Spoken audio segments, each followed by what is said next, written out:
بارشوں کی طرح رحمتوں کا نزول، بارشوں کی طرح رحمتوں کا نزول، ہر طرف گونجتی صوت قرآن ہے۔ بسم اللہ الرحمن الرحیم، انا انزلناه في ليلة القدر۔ رمضان الذي أنزل فيه القرآن، رمضان کو مہینہ ہے اس میں قرآن نازل کیا گیا۔ یوں تو پورا ماہ رمضان ہی نیکیوں کا موسم بہار ہے، لیکن آخری عشرے کے کچھ الگ ہی خصوصیات اور فضائل ہیں۔ اس آخری عشرے میں عبادات کا خصوصی اہتمام کیا جاتا ہے، جس کی وجہ اس عشرے کی کچھ خصوصیات کے علاوہ اور بھی ہیں کہ چند ہی دنوں کے بعد رحمتوں اور برکتوں والا یہ مہینہ ہم سے رخصت ہونے والا ہوتا ہے۔ اس لیے ضروری ہے کہ اس کی قدر کی جائے اور اس میں زیادہ سے زیادہ نیکیاں سمیٹنے کی کوشش کی جائے۔ نبی اکرم جناب محمد رسول اللہ صلی اللہ علیہ وسلم رمضان المبارک کے آخری 10 دنوں میں دیگر ایام کی نسبت عبادات اور ریاضت کا خصوصی اہتمام فرمایا کرتے تھے۔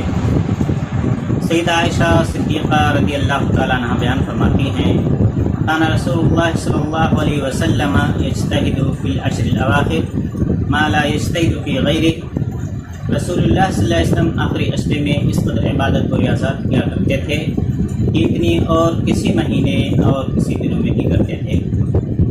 كان النبي صلی اللہ علیہ وسلم اذا دخل العشر شد میسرہ واحیا لیلہ وعیقظ اہلہ۔ صحیح بخاری کی حدیث نمبر ہے 2024، صحیح مسلم میں 1174 ہے۔ جب آخری عشرہ آ جاتا تو نبی اکرم صلی اللہ علیہ وسلم کمر کس لیتے، راتوں کو جاگتے اور اپنے گھر والوں کو بھی جگاتے۔ سیدہ عائشہ صدیقہ رضی اللہ تعالیٰ عنہ بیان کرتی ہیں کہ لا عالم رسول اللہ صلی اللہ علیہ وسلم قرأ القرآن كله في ليلة ولا قام ليلة حتى الصباح ولا صام شهرا كاملا قط غير رمضان۔ مجھے علم نہیں کہ رسول اللہ صلی اللہ علیہ وسلم نے کبھی ایک رات میں پورا قرآن پڑھا ہو یا پھر صبح تک ساری رات قیام ہی کرتے رہے ہوں اور رمضان المبارک کے علاوہ کسی اور مہینے کے روزے رکھتے ہوں۔ سنن نسائی حدیث نمبر 1641۔ رمضان کے آخری عشرے کی کچھ عبادتیں ہیں جو میں آپ کے گوشے گزار کرنا چاہتا ہوں۔ ان میں سے ایک ہے اعتکاف کرنا۔ اعتکاف کی اہمیت کا اندازہ اس بات سے لگایا جا سکتا ہے کہ رسول اللہ صلی اللہ علیہ وسلم ماہ رمضان کے آخری عشرے میں اعتکاف کیا کرتے تھے۔ چنانچہ سیدنا عبداللہ بن عمر رضی اللہ تعالیٰ عنہ فرماتے ہیں، رسول اللہ صلی اللہ علیہ وسلم رمضان کے آخری دنوں میں اعتکاف فرمایا کرتے تھے۔ کان رسول اللہ صلی اللہ علیہ وسلم یعتکف العشر الاواخر من رمضان۔ صحیح بخاری حدیث نمبر 2025۔ رسول اللہ صلی اللہ علیہ وسلم اعتکاف کی اتنی پابندی فرمانے والے تھے کہ ایک بار آپ صلی اللہ علیہ وسلم کا اعتکاف رہ گیا تو رسول اللہ صلی اللہ علیہ وسلم نے ماہ شوال کے آخری 10 دنوں میں اس کی قضا کی، جیسا کہ سیدہ عائشہ صدیقہ رضی اللہ تعالیٰ عنہ فرماتی ہیں، فلم یعتکف فی رمضان حتی اعتکف فی آخر العشر من شوال۔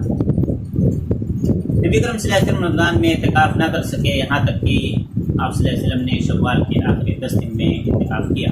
صحیح بخاری حدیث نمبر 2041۔ مسائل اعتکاف کے بارے میں کل کے درس میں انشاءاللہ آپ کے سامنے گفتگو کی جائے گی۔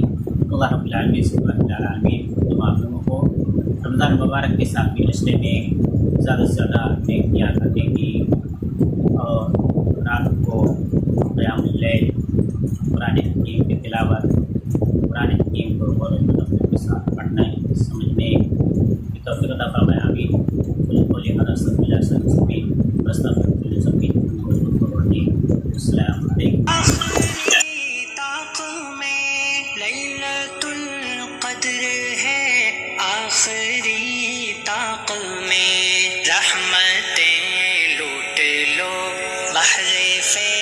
رمضان ہے دن ہو یا رات ہو ماہ ذیشان ہے دن ہو یا رات ہو ماہ ذیشان ہے ماہ نجات رحمت و مغفرت آگ سے ہے نجات ہر گھڑی قیمتی شہر رمضان ہے دن ہو یا رات ہو ماہ ذیشان ہے دن ہو یا رات ہو ماہ ذیشان ہے رمضان رمضان رمضان رمضان رمضان ہو یا رمضان رمضان